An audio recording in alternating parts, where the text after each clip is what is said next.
my supervisor, Sunil Bansal sir has also joined the session. It's a bit difficult. Difficult to hear you. Hi. Because there's a little bit of a kind of a half echo, so it's difficult to hear you for me at least. I'm not sure if it's the same for the others. So can you hear me well, Markus? Yes, I can hear you well. Yeah, I think so. It may be problem from Keshav's side. So rather it will be fine. So thanks, Markus, for sparing time for the student. I'm sure they will get benefited from your lecture and get better understanding of their academic course. Thanks a lot. You're welcome. Okay, sir. So let me firstly, as a part of custom, introduce about this whole session. What is it about? And also, as you are well renowned to us, to our department, because of CMS, we will. So welcome, sir.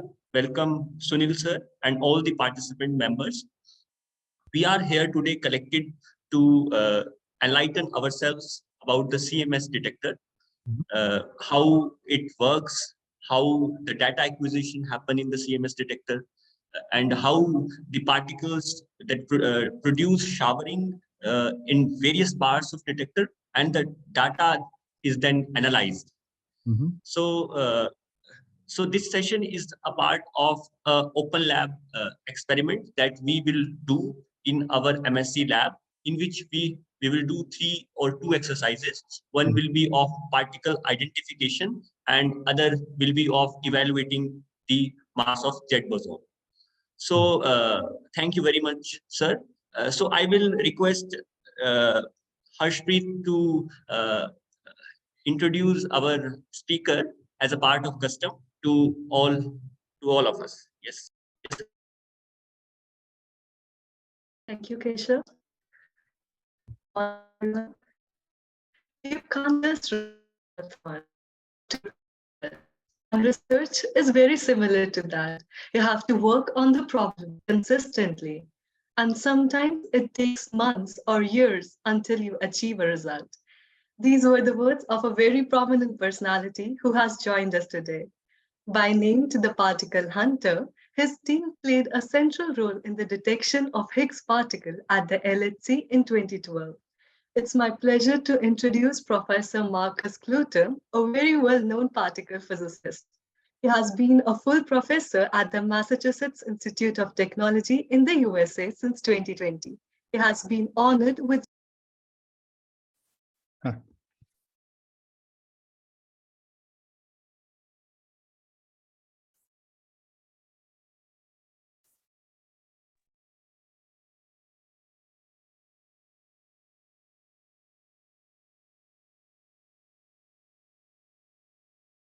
I think her network. Hello. Okay, yeah. Hello.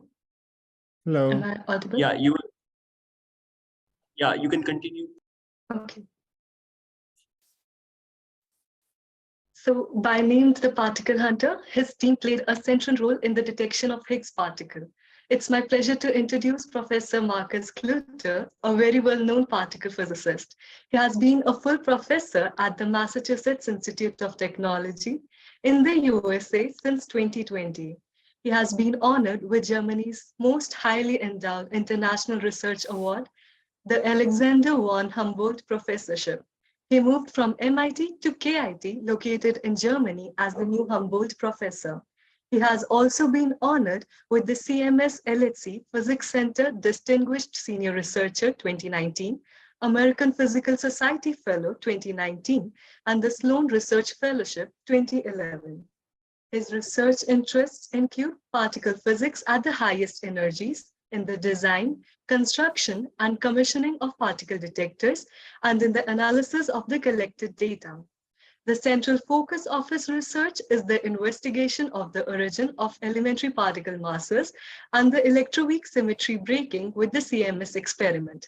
May I now request Professor Markus to enlighten us about CMS detector. Thank you. Okay, so I thought that you guys have questions for me and we have a discussion, but you actually want me to give a presentation. Is that correct? No, sir. We just want that you just firstly just give brief, and then we will have a question. We have prepared questions, and then we will ask, sir. Yes. Okay, so maybe we do the following. I gave a presentation like this some time ago, and I can just use this in order to guide the discussion.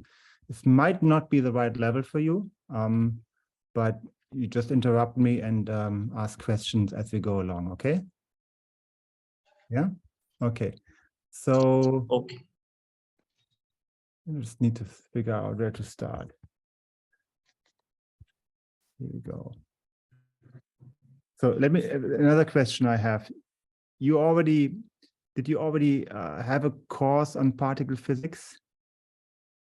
Yeah, sir. We have done a course in particle physics and also pursuing one course on experimental particle and nuclear physics. Okay, so then this might be not the right level, but let's use this anyway for discussion. We can go deeper at any moment. So let's see. And share this. Here, this might not be work from the screen. Okay.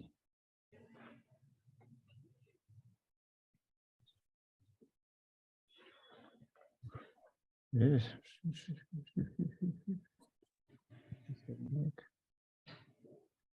Okay. No, that's not the right thing. Okay.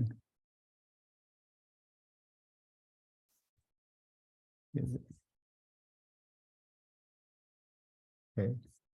Am I sure? Do you see Higgs hunting, Higgs boson requires? Do you see that slide? Yeah. Okay, so this is just a very general introduction. So in order to no, sir, it is no? It is uploading, sir. Has started. It hasn't uploaded. It is uploading. Okay. I just do this in the PDF really quick. Okay.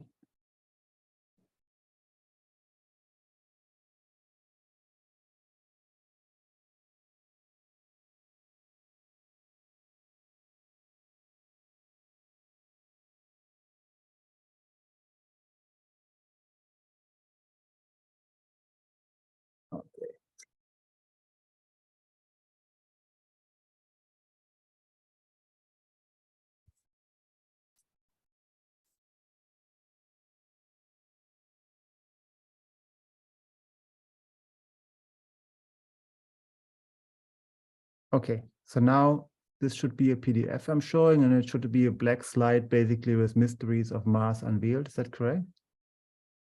Do you see that? No, sir. No. Why is that? Is that for everybody or just for you? Because I think I'm sending it. Yeah, I think it is everybody's. My friend is sitting near me. Yeah, Markus, I cannot see your slide. It is just saying that screen is being shared, but it is totally black. I'll try this again. So better? Yeah, now it is fine. Yes. Yes. Okay, so again, I thought we'd just have a discussion, and so apologize for not having specific slides for you prepared. This is from a lecture series I gave in 2015 to MIT students. Those were general MIT graduate students, so PhD students, but not necessarily in the field of particle physics. So it's probably on a level too low for you, but again, we can use this as a part of the discussion. Let me just move forward. Those things you already know. It's just motivation.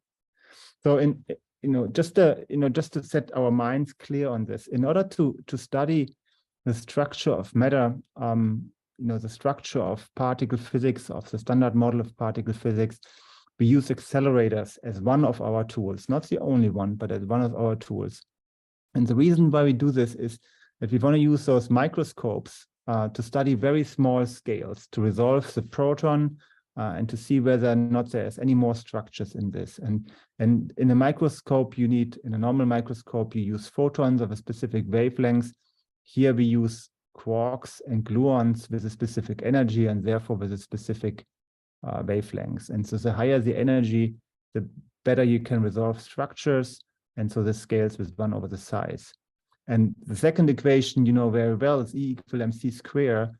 Having powerful accelerators producing particle collisions at very high energies allows you to use produce mass states at very high scale.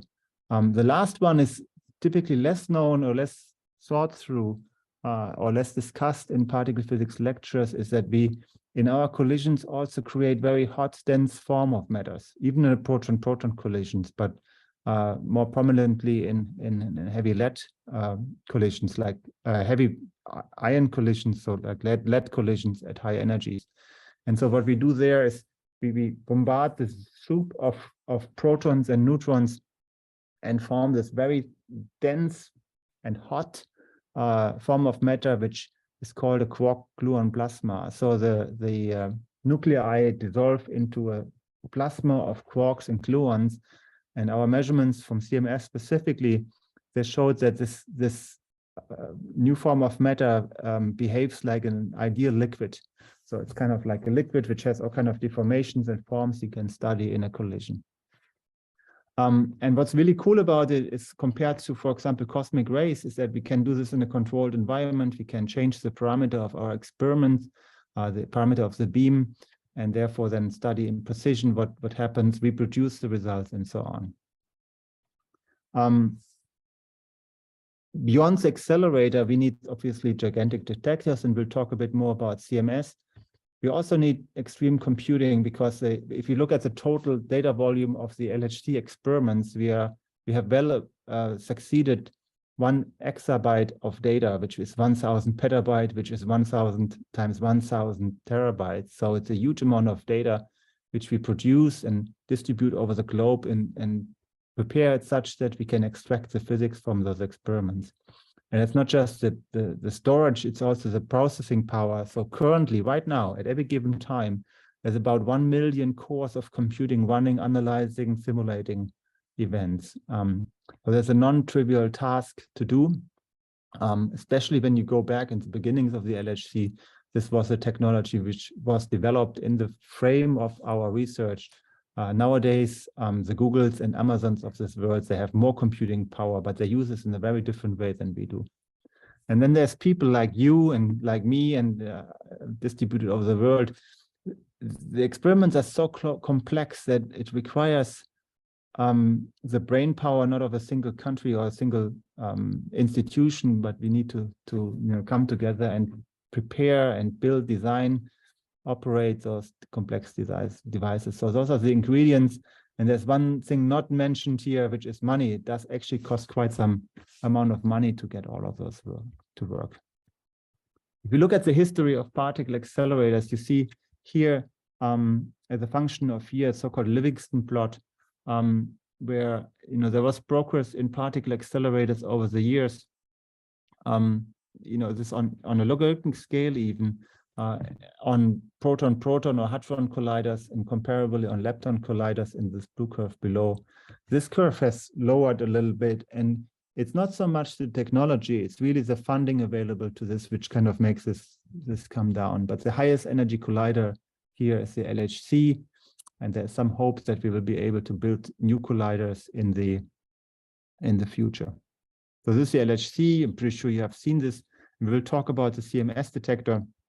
But there's also Atlas as omnipurpose detectors. They're very similar in concept, but the technologies are being used are different. It's in some areas, and they make some difference in the physics performance later. If you have time, we can talk about this too. And then there's ALICE and LHCb. They're more dedicated purpose detectors. ALICE to study those heavy ion collisions I was talking about, and LHCb to look at the behavior. Design was at least to look at the behavior of B mesons, which are produced dominantly in the forward region of the detector, and therefore they saved some money and they equipped the detector only on one side and not on the other side. So again, this is CERN. This is the accelerator, the Large Hadron Collider. It's not just one accelerator, but the LHC is one, but the complex is a sequence of accelerators starting from low energies, basically from a bottle of hydrogen, And then with a sequence of linear and circular colliders, protons are accelerated. That's necessary. Well, first of all, this uses infrastructure which was already built in the 60s and above, but it's necessary because typically the dynamic range of an accelerator is limited. So if you go from very low energies or, basically thermalized protons to very high energies, you see that the range in which you can ramp up and down magnets, for example, is limited, and therefore it's very beneficial to do this in stages. Okay. Also interesting is the timeline, and I don't want to go into any details here, but the timeline in which those experiments have been put together is just mind-blowing. I don't think many of you were alive in the early 80s, but that's where was a time where the first ideas for the Large Hadron Collider came through. The projects were approved in the mid-90s, and then construction began. I was a credit student in 2000, and I had the pleasure going to the CMS assembly building above the surface, and at the end of this huge hall, there were big wheels of iron. Nothing was equipped in there, it was just wheels of iron. It was fascinating to see. They looked really, really beautiful. And so CMS was then built on the surface mostly, because the underground cavern wasn't even ready in 2000. That was delivered 5 years later. And then in 2007 and years to follow, we lowered very, very heavy pieces 100 meters under the surface. Those pieces, some of the heaviest pieces were 2,000 tons of material on a few ropes being lowered about 100 meters. And then first beam happened in 2009, first high energy collisions end of March 2010. And then since then, the LHC has been running very, very successfully.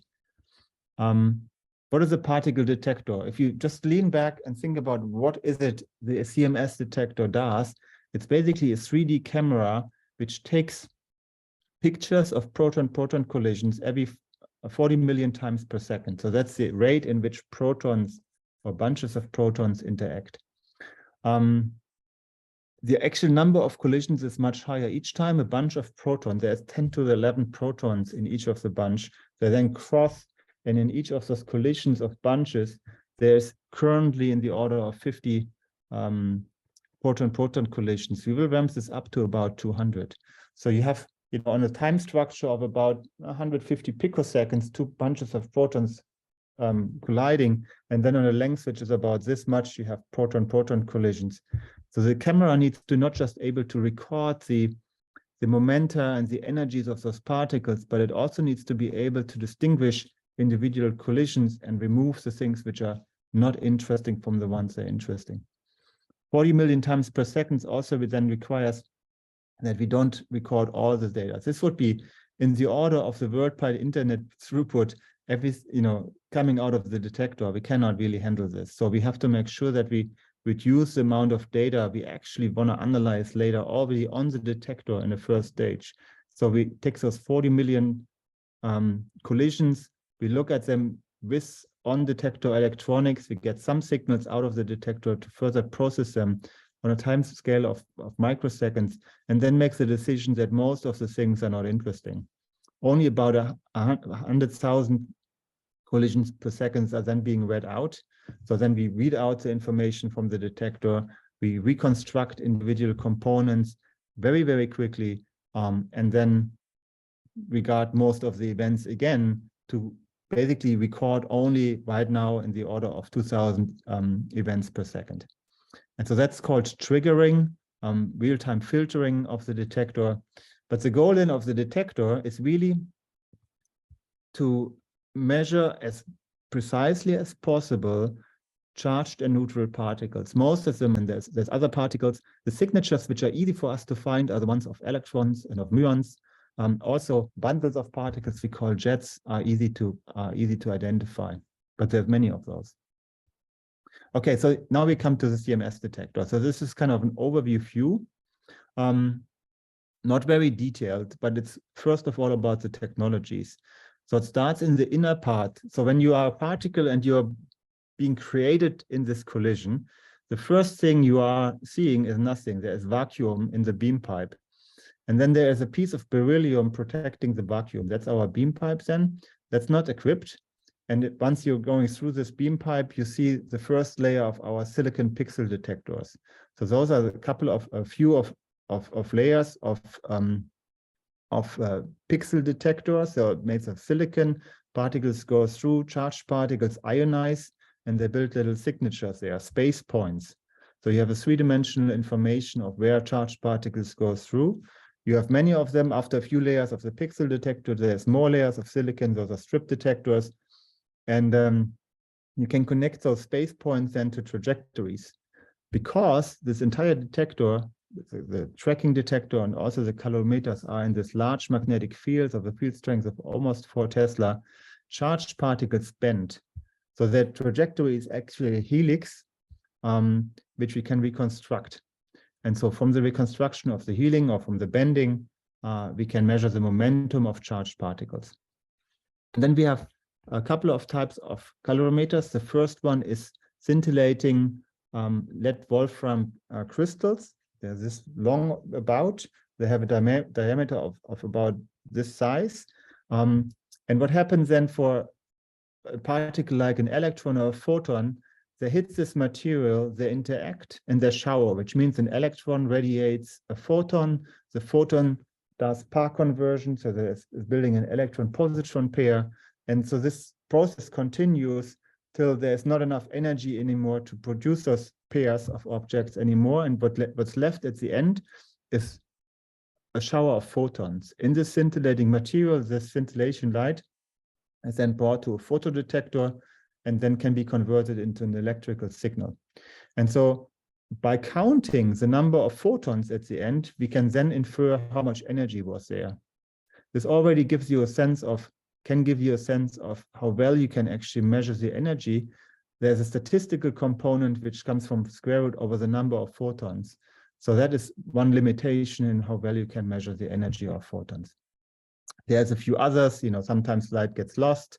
That degrades the resolution, but the dominating fact for high energetic particles, photons, electrons, also pions, is coming from the statistical component. Then some particles, they're the nuclei, charged pions, for example, also protons, neutrons, they leave some energy in this electromagnetic part of the calorimeter, but then we need more matter, more mass in order to really stop them. And so there we have a calorimeter which is called hadronic calorimeter. It's a sampling calorimeter, so there is an active layer and an inactive layer. The active layer here is plastic scintillators, and then there's brass interleaved in order to stop the particles, and that's our hadronic calorimeter. Again, in the plastic scintillator, we create light. The light's being read out by photodetectors, and then we do the same counting of photons at the end of the day. So then, the particle, let's say we had a muon being produced. The muon then hits or goes through the superconducting coil, makes this solenoidal magnetic field. The magnetic field lines, they're closed and they need to be returned in this iron yoke, which are those red structures here in this picture. Those are exactly the ones which I saw 20 some years ago in the assembly hall. Those were the first structures which were standing there. And those are interleaved with tracking detectors. Again, because of the large area which have to cover, we cannot use silicon to this for this. So we use technologies like drift tubes, which is basically a wire in which you use ionization again in order to figure out that a particle went through. Because all other particles but muons, all other ionizing particles but muons have already been absorbed by the detector. The fact that an ionizing particle hits the muon detector already tells us this was the muon. So we use this mostly to identify this particle as a muon. We can also use this because of the return magnetic field. We can also use this for momentum measurement, but it's not very precise. So this is already a summary of the detector. There is some more to be said about particles like neutrinos. They don't interact in our, okay, they will at some point interact in our detector, but the free path length of a neutrino in lead is about a light year. So the likelihood of anything to happen is about 0. So they disappear, And the fact that they disappear can also be used in CMS collisions or in collisions in CMS, because they carry some momentum out of the collision. And because we know that the initial momentum, transverse momentum, perpendicular to the beamline should be about 0 in a collision, we can then reconstruct that something in the transverse region at least was 0. That doesn't work in the longitudinal direction, because for proton-proton collisions, the actual collision has some longitudinal momentum which we do not know. So even if the neutrino carries some momentum in z direction, we don't know what it was. We cannot reconstruct this directly. All right, so that's already the first level summary of how CMS actually works. Here are a few pictures. This is how this looked in 2004. You know, this picture here is from 2003, and parts into the detector, and this is a picture of CMS, and this is for you to give, you know, some scale of this detector. If you have a chance to ever go to CERN, make sure that you have a chance to see the detector. That's typically possible from about November till March, or let's say December to March, where the detector, you can go through and stand on the side and look into the detector. It's just mind-blowing, the complexity and the size of the thing. But here just the numbers. So the weight is about 14,000 tons. The length in this direction is about 28 meters, and the diameter is about 15 meters. And then the collisions happen in this inner part region. You see here in this golden color, the tracking detector, and then a bit hidden, the calorimeters are here. The silver part out here, if you can see my mouse, is the solenoid. And then there's the first muon station and the return yoke in red, and then some more muon station out there. Okay, this is labeled the same thing. And this is explaining how we identify particles. I mentioned a few of those things before, but I think this should be, we should take a little bit of time to discuss this again. So this is just a slice of the detector. And if you start here from the top to the bottom and go through the particles, so a muon is a minimal ionizing particle. So it's charged, so it has a chance to interact via electromagnetic interaction with atoms, and then it can ionize atoms, basically kicking out the electrons. But because the mass is relatively high, it just turns out to be that it's minimally ionizing. So the ionization power of an electron is typically much higher than of a muon. Therefore, the particle goes through, leaves space points in the tracking detector here, leaves a little bit of energy in the calorimeter. So ionization continues into the lead crystals as well in our hadronic calorimeter. And then ionization continues here, and then the muon has a chance to escape the detector. But we are able to measure its momentum. For electrons, similar picture in the tracking detector, even so, because they are lighter, they have a higher fraction of Bremsstrahlung. So they lose energy through ionization, but also to Bremsstrahlung. So they emit photons, which we can also reconstruct. The electrons and from the electron emitted photons, they hit the electromagnetic calorimeter and leave this shower of photons in the electromagnetic calorimeter. For 99.99% of the electrons, all of the energy is deposited in the electromagnetic calorimeter. So the next chain is then charged hadrons. The charged hadrons are similar to the electrons and muons in the sense that they are charged pion, for example, that they're charged, but their electromagnetic interaction is a little bit weaker than for an electron. So what happens here is that they leave this track again, they leave some energy in the electromagnetic calorimeter, and then they are stopped by the hadronic calorimeter, making a shower. And in this picture, those showers look, maybe in the lower part, it's a bit more weird. Those showers are not as nice and symmetric as for electrons. You can have situations that there's another neutrino created, for example, takes out energy. Can you have a situation for high energetic hadrons that maybe a neutron was created, then that neutron or another meson was created, travels a little bit, and then another part of the shower develops. And that's kind of visible in this picture here. The showers are more astrometric, they're more difficult to reconstruct. And then also the calorimeter is not as good as the electromagnetic one. So the energy measurements are more complicated and they're less precise. Neutral hadrons, they're similar to the charged hadrons, but they don't bend in the magnetic field and they don't leave a track in the detector. So if you want to compare a neutron from a pion, then they look very similar in the hadronic calorimeter, but the neutron doesn't have a charged particle track associated to it. So by comparing those signatures, you can then do particle identification in CMS. And the last one, very important, is a photon. The photon, again, looks very much like an electron in the electromagnetic calorimeter, but it is not a charged particle, so it's not leaving a track in the detector. Other detectors, if you get away from CMS, they can use precision timing, for example, for low energetic particles to measure the flight of time. And that can be used in order to infer the mass of the particle, and with that particle identification. And there's a few other techniques which can be used for particle identification as well. Okay, this is... Can I stop? Yeah. Anytime. Yeah, sir. Sir, when we track the path of muons, then like we study, like while we do experiment, we study 3 types of muons: stand-alone muon, tracking muon, and global muon. Yeah. So how 3 types of these muons are being tracked? And sir, when we do data analysis of a particular event happening at the center, then like which the event, the transfer momentums of these 3 muons are little bit different. So we take which transverse momentum and pseudo rapidity and other data for analyzing the events, sir? Yeah, so now we're going a little bit in the reconstruction. And you have choices in how clean and how well we constructed the objects you want to use, okay?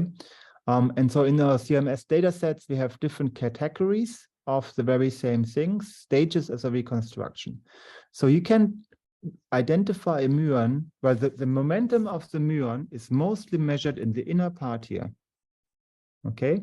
And you just add a few hits in the end, and to make sure that you really had a muon, very, very loose selection, that would be a tracker muon. A global muon is the one which is nicely reconstructed in the muon chamber, nicely reconstructed the tracker, and you do a combined fit. Those are the best muons we have. So when, for example, when I want to measure the efficiency of a muon, I use this trick in a method which is called tag and probe. So for example, for a Z boson, we have some idea of the physics. We know that 2 muons, or muon and antimuon, are created. We know that the mass is consistent with the Z boson mass, 91 and a bit GeV. And we know that this profile of this mass is something like, well, to first order Gaussian. You can parameterize this in various ways. But you have an idea of what the profile is. So you can compare then, we can then say, okay, there's a very good reconstructed, very well reconstructed muon on one side. Let's say we say that it's reconstructed in the tracker, we have a combined fit with the muon chamber, and there's nothing really going around this, so it's well isolated. And then we can see whether or not there's something on the other side. And then we can test, was there a track reconstructed on the other side? What is the likelihood of the track being reconstructed? And we use this mass shape to also take care of background process in this way. And you can do this with all individual components of the reconstruction, the combination of the tracker with the muon chambers, the efficiency in which you misidentify things which you call isolation, so things which are happening around, additional photons or pions around the muon, and so on. Did this answer your question? So you have a choice, basically. I mean, there's a general reconstruction in CMS, and there's a few ways to identify objects. And for the muons, because the muon is reconstructed here in the tracking volume, but also in the muon volume, you know, this kind of defines what kind of muon you want to have. You want to have a clean sample of muons, well reconstructed. You want to probably use well isolated global muons in your selection. But if you, for example, are interested in muons which come from B meson decays, then this isolation doesn't really work. So momentum range is much lower. And so then maybe tracker muons are a better choice. So it depends a little bit on your analysis. Sir, can you give the examples of events in which we track global muons and give example in which we take standalone muons? Like, yeah, it depends on the analysis, right? If I want to use the full statistical power of a data set, I might want to use all of them, but categorize them because, let's say I want to use Higgs 2 mu, right? And most of those muons are probably reconstructed as global muons with the best possible momentum resolution. But the others might be useful too. So I just categorize them in a different box and I do analysis in parallel on those individual boxes. So the question doesn't have a clear answer for you.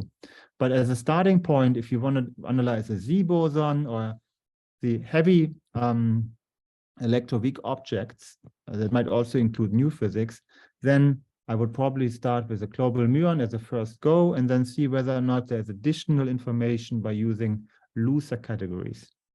You cannot use event multiple times, also not object multiple times. So you want to make sure that you have this well separated.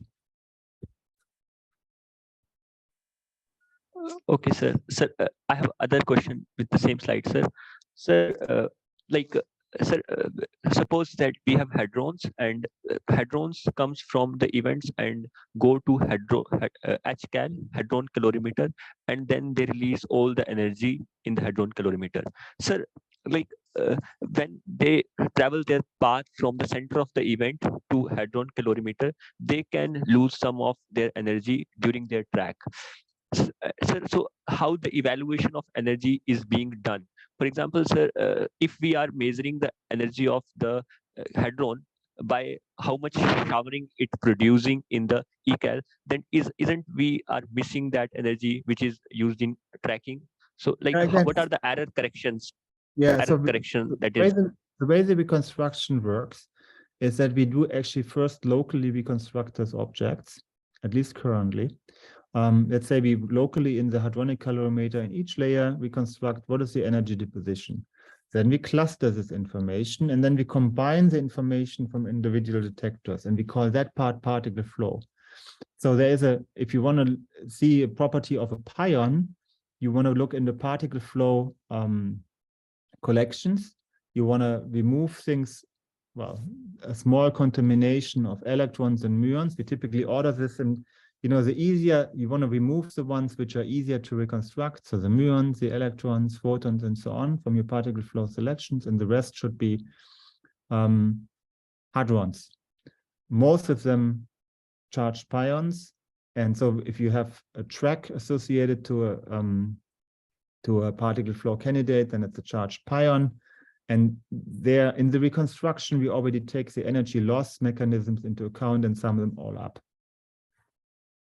And then things which are bundles of particles, jets, they're reconstructed from those particle flow candidates.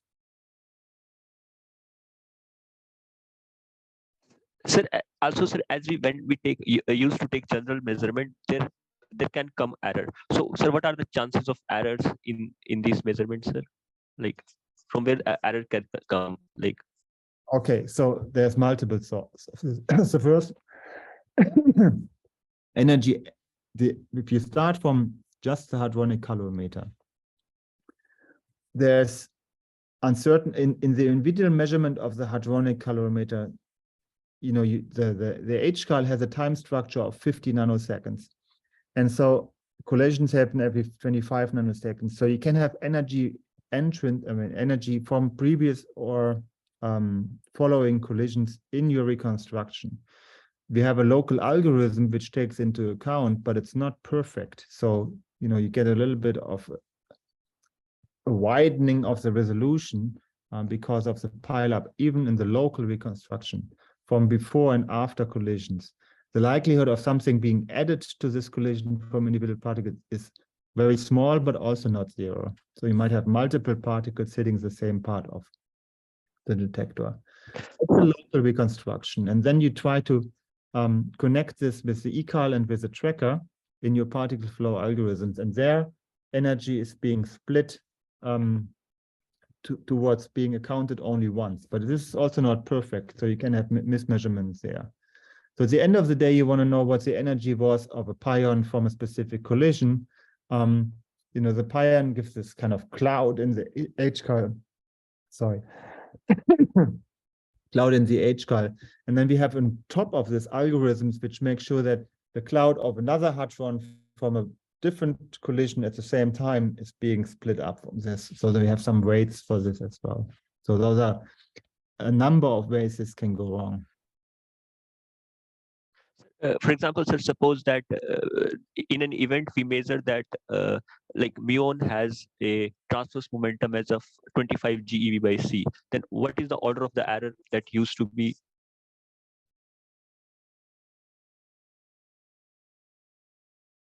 in measurement, sir? Yes, sir. Any order? It's about 1% or so, a little bit better than that, I think. Okay, sir. Okay, sir. Yeah. Sir, one other question related with the same slide, sir. Sir, when we did the experiment of this measuring finding the various data, then we have given in muons, we have given transverse momentum, pseudo rapidity, and different phi's. Mm-hmm. But sir, when we study jets, they didn't give us like transverse momentum, but they give us transverse energy instead of transverse momentum, eta and theta and phi. In case of photon, they give lot of things like hadronic depth, calorimetric depth, and other things. So sir, why like these data is given differently for different particles? Now, first of all, the measurement is done in different detectors. And then it's a little bit of a history. You can condense the information about a particle down to 4-vector and some parameter which gives you the quality of the object, right? So the 4-vector gives you energy and momenta. And from this, you can calculate the transverse component, for example. And then you have to have some sort of information about the quality. And that can come in, this particle was in a different collection, like with the track muon and the global muon. But it might also be that there's a parameter of you know, just the quality, maybe just an integer which gives you a range of quality. We would have to look at the specifics of this, which kind of reminds me, are you aware, are you seeing now this slide here? Probably not. No. So this might be something to look at later. Let me just share this here. This is from a CMS open data workshop. Okay, sir. Yeah. Did you see this already? I mean, maybe you have looked at this already. This has a very nice set of presentation with links and video recordings of the specifics, and in some cases, even the code specifics of the open data we have. So this goes into quite some detail. Maybe just unshare this and share this. Okay, so this is from a workshop from last year, from last summer, where there's just general introduction from Kati on CMS open data, and then it goes through electrons, muons, jets, the trigger, the luminosity, some examples for analysis for 1.1 by Achim Geiser, then some more sophisticated analysis infrastructure, which is called CORFIA, a discussion of uncertainties, systematic and statistical ones. Cloud computing probably goes a little far, and then an analysis of the run-2 analysis. So if you just compare the run-1 analysis and run-2, one big difference is the structure of the data we are using here. The condensation